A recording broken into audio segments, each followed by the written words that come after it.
আসসালামু আলাইকুম। চলে এলাম আরও একটি ভর্তার রেসিপি নিয়ে। তো আজকে আমি একটা মিক্স ভর্তা করব কবি আর টমেটো দিয়ে। ভর্তাটা কিন্তু অনেক সুস্বাদু, আপনারা একবার বানিয়ে ট্রাই করে দেখতে পারেন। তো চলুন কথা না বাড়িয়ে ভিডিওটি শুরু করা যাক। তো এখানে আমি ছোট ছোট দুইটা কবি নিয়েছি ভর্তা করার জন্য। এর মধ্যে দিয়ে দিচ্ছি হলুদের গুঁড়া, লবণ। হলুদ আর লবণ দিয়ে কবিটা ভালোভাবে সিদ্ধ করে নিব। এরপর যে চলে যাব চুলায়, একটা ফ্রাই প্যান বসিয়ে 10-12টা মরিচ ভেজে নিব। দিয়ে দিচ্ছি রসুন, 5-6টা রসুনের কোয়া, কিছুটা পেঁয়াজ। এখন কবিগুলো সিদ্ধ হয়ে গেলে এগুলোকে নামিয়ে নিব।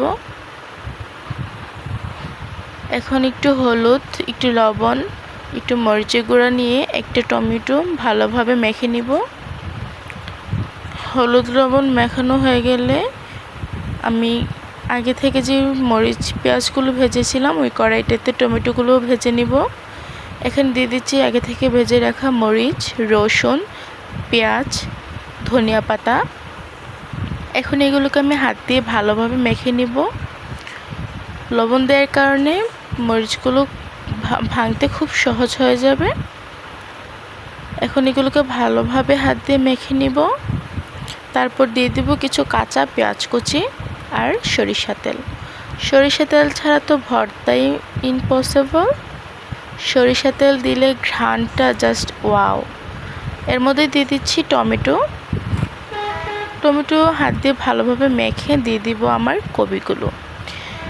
তো কবিগুলো দিয়ে ভালোভাবে মেখে নিব, একদম নরম করে। ভালোভাবে মাখা হয়ে গেছে। দেখুন আমার ভর্তাটা অনেক মজা হয়েছে। আশা করি ভিডিওটি ভালো লাগছে। ভিডিওটি ভালো লাগলে লাইক, কমেন্ট, শেয়ার করে দিবেন।